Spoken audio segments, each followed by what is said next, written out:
Welcome sa may group activity namin gagawin. Ito nga pala ang aming videographer at ako nga pala si JR Peña. Tara guys, samahan nyo ako.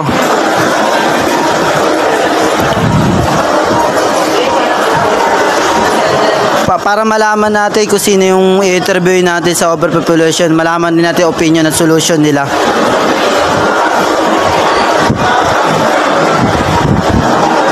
Tara, samahan nyo kami.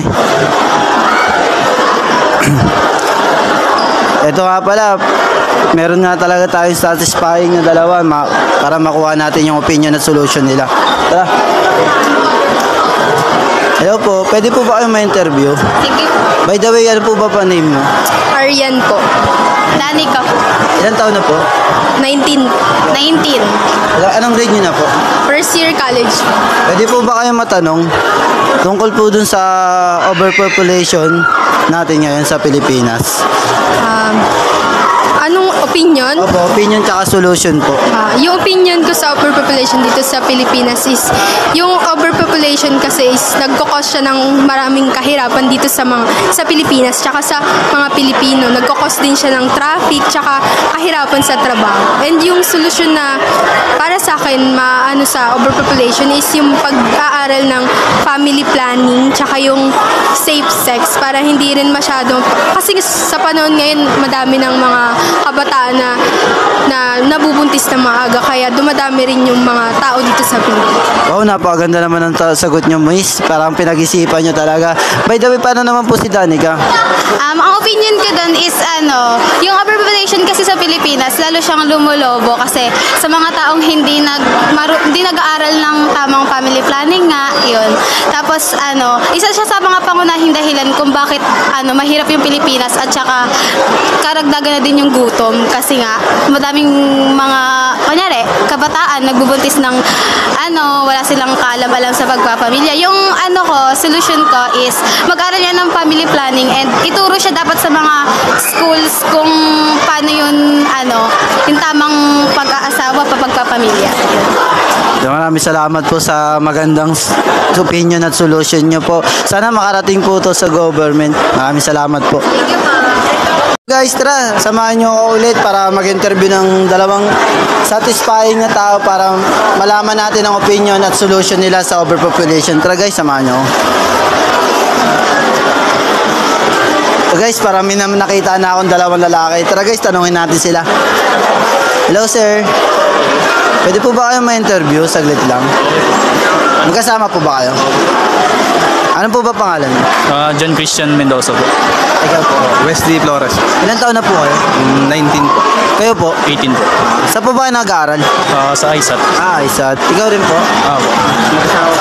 Pwede po ba kayo ma-interview tungkol po dun sa overpopulation natin sa Pilipinas? Opinion nyo po tsaka solution?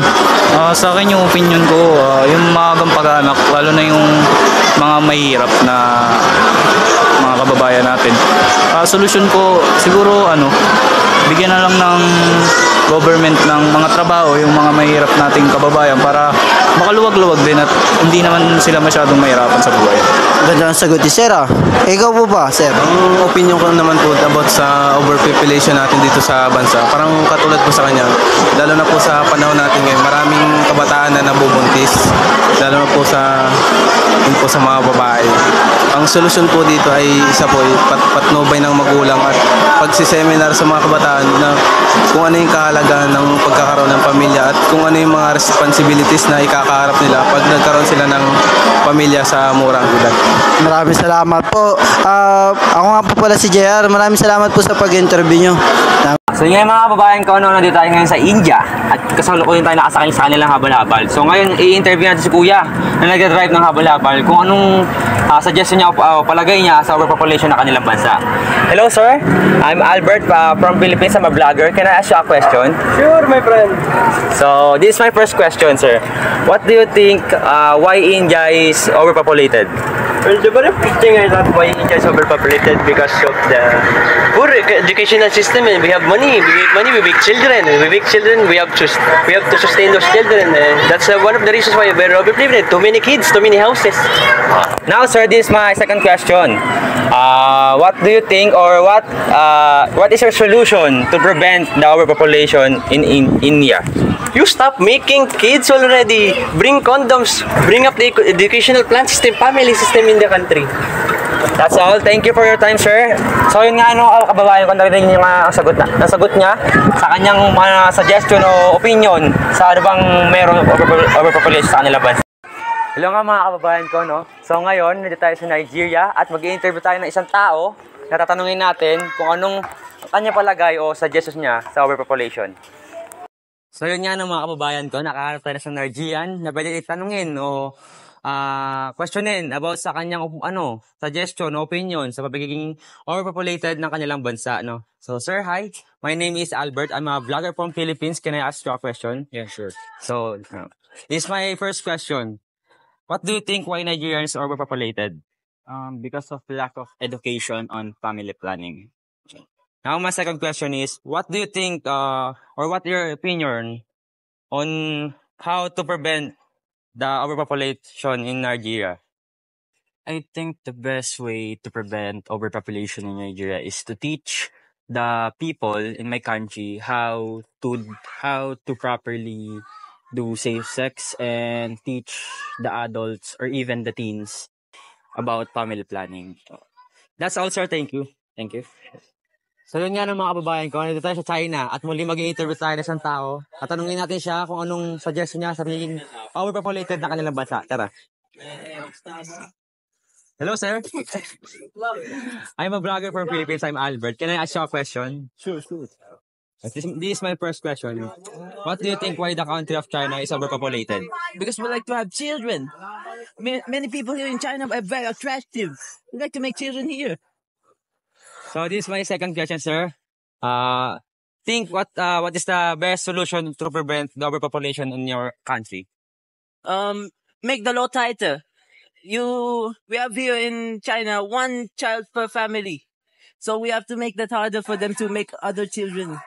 When we see a girl, we kill. That's all. Thank you. Welcome. Muli nga ng mga kababayan ko, nandito naman tayo sa Indonesia at mag-i-interview ulit tayo ng isang tao. Natatanungin natin siya kung ano suggestion niya sa pagiging overpopulated na kanilang bansa. Tara. Hi, sir. Hi. I'm a vlogger. I'm from Philippines. I'm Albert. Can I ask you a question? Yes. My first question is, what do you think why the country of Indonesia is overpopulated? Because we are ineffective government and we believe in that quote that many children means many benefits. That's all.